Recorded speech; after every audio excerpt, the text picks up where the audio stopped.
Madame, mademoiselle, monsieur, bienvenue à Metro News. Voici les principaux titres qui seront développés aujourd'hui.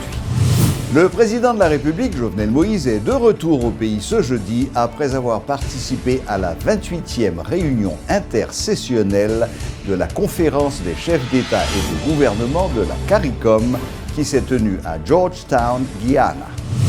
Les discussions se poursuivent entre le chef de l'État et le Parlement en vue de la nomination d'un prochain Premier ministre. C'est ce qu'a fait savoir le président de la Chambre des députés, Cholzer Chancy, qui en a profité pour dresser le profil du futur chef de gouvernement. Audition ce jeudi du candidat malheureux aux dernières élections présidentielles, Moïse Jean-Charles. L'ancien sénateur a été entendu par le juge Brady Fabien, chargé de l'enquête relative au rapport de l'UCREF portant sur le blanchiment des avoirs. Monsieur Jean-Charles s'était constitué partie civile dans ce dossier. Le chef de l'État haïtien, Jovenel Moïse, a participé à la 28e réunion intersessionnelle de la conférence des chefs d'État et de gouvernement de la CARICOM les 16 et 17 février en cours à Georgetown, Guyana. C'était l'occasion pour le président Moïse de faire le point sur les relations entre la République d'Haïti et les autres États membres, particulièrement Guyana, le pays hôte, lors d'une audience avec le président. Le chef de l'État a profité de cette 28e réunion pour raffermir les liens d'Haïti avec ses partenaires de la région. Rappelons que la CARICOM compte 14 États membres, 6 membres associés ainsi que 7 États observateurs.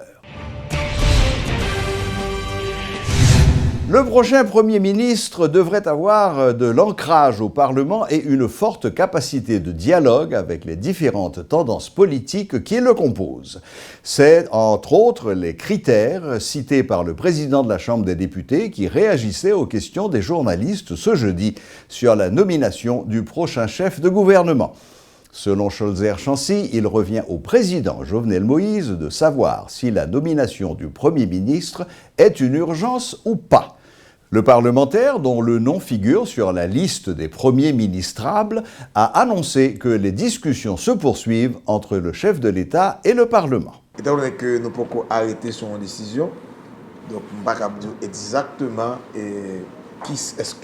qui décision prend, mais cependant, le président a consulté les groupes de la société, des partis politiques, etc. Et n'attend et signale le président pour que nous rencontrer à nouveau. Et nous pensons qu'à partir de notre prochaine rencontre, peut-être le président a en mesure pour dévoiler le nom du prochain Premier ministre. Profil là que le sénateur La Tortue a dit déjà, qui a besoin de monde qui est capable de parler avec plusieurs secteurs de la société, qui sont rassembleurs, qui ont une capacité pour négocier avec l'international et qui aussi gagne une capacité aussi pour discuter avec le Parlement, parce qu'on connaît bien que dès pour parler de Premier ministre, plaque tout dans ces parlements, même si le président désigné, mais sans ratification par les deux branches du Parlement, au pour qu'un Premier ministre. C'est important pour que le Premier ministre ait un ancrage dans le Parlement.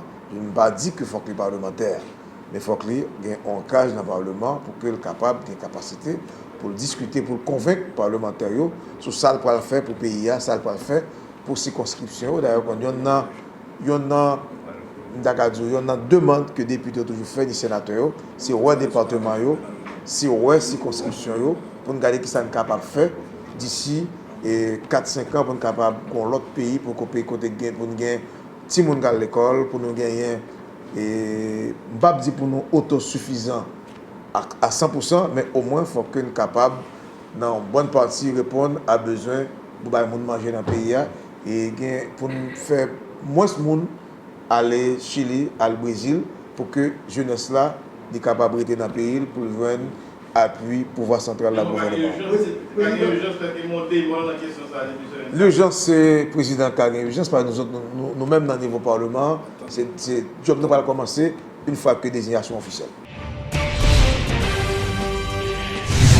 Le relèvement des populations et des départements affectés par le passage du cyclone Matthew nécessitera un investissement global d'environ 2,7 milliards de dollars américains, en plus des interventions humanitaires salvatrices encore en cours, selon l'évaluation des besoins après la catastrophe, Post-Disaster Needs Assessment, ou PDNA en anglais, lancée par le gouvernement haïtien le 3 février avec l'appui des Nations Unies, de l'Union européenne, de la Banque mondiale et de la Banque interaméricaine de développement. Le document précise que le logement et l'agriculture sont les domaines où les besoins sont les plus importants. L'habitat, à lui seul, accuse des pertes évaluées à plus de 856 millions de dollars, avec 370 000 foyers affectés et 175 000 personnes ayant perdu leur maison. Les besoins dans le domaine de l'agriculture avoisinent les 573 millions de dollars en termes de pertes. Avec le passage de Matthew, plus de 428 000 exploitants agricoles ont été touchés et décapitalisés. Au total, le cyclone Matthew a produit des pertes globales de l'ordre de 2 778 millions de dollars. L'ancien candidat à la présidence, Moïse Jean-Charles, a été entendu ce jeudi par le juge Brady Fabien après qu'il s'est porté partie civile dans le cadre de l'affaire concernant les accusations de blanchiment des avoirs portées contre le président de la République dans un rapport de l'UCREF. À titre de partie civile, il est considéré par la loi comme un plaignant dans cette affaire. Il a donc pour obligation de prouver qu'il a subi un préjudice. L'homme fin parle avec juge là, je ne peux pas sortir dans bagay ça. Comme à son habitude, Jean-Charles Moïse a encore tenté de faire sensation ce jeudi. Voulant respecter le secret de l'instruction, le leader de Petite Dessalines a quand même avoué avoir déposé des documents solides pouvant mettre à mal Jovenel Moïse dans ce dossier. Mais un fait certain, moi-même, en fonction des données qui me baillent juge là, qui me pas besoin de répéter, en fonction des questions posées nous yo, pour nous-mêmes, beaucoup ouais, comment je ne pas sortir dans bagay ça. Nous déposer documents, nous répondre questions et nous bailler information. En se constituant partie civile dans l'affaire Jovenel Moïse, l'ancien candidat malheureux aux dernières élections présidentielles dit avoir conscience de l'obligation qui lui est faite de prouver qu'il est une victime de ce qui a reproché à l'actuel chef d'État. Et ce sont ces preuves qu'il a partagées avec le juge Brady Fabien durant plus de 2 heures. Même pas capable, en aucun cas, pour me venir détailler, ça me dit avec juge. Mais, elle fait certaines victimes. Ce n'est pas seulement qui est victime, citoyen payant victime tout, et tout le monde victime. Et nous-mêmes, nous prouvons ça. Jean-Charles Moïse est arrivé 3e selon les résultats définitifs de la présidentielle du 20 novembre, mais il n'a toujours pas reconnu la victoire de Jovenel Moïse. Jusqu'au bout étant son slogan, il tente de le matérialiser avec ce dossier indexant le président de la République. Après avoir visité le Sénat de la République mercredi, la délégation du Centre parlementaire canadien s'est rendue à la Chambre basse ce jeudi, où ils ont eu des discussions avec le président de la Chambre et des députés ainsi que d'autres parlementaires. Nous autres, nous avons discuté avec le représentant du centre et de voir comment nous autres, que ce centre peut être utile à la Chambre des députés, et nous avons décidé à partir de lundi, de porter cette question à la conférence des présidents et pour voir avec les présidents de commission et de bloc et dans quel domaine nous allons solliciter l'appui du Centre parlementaire canadien.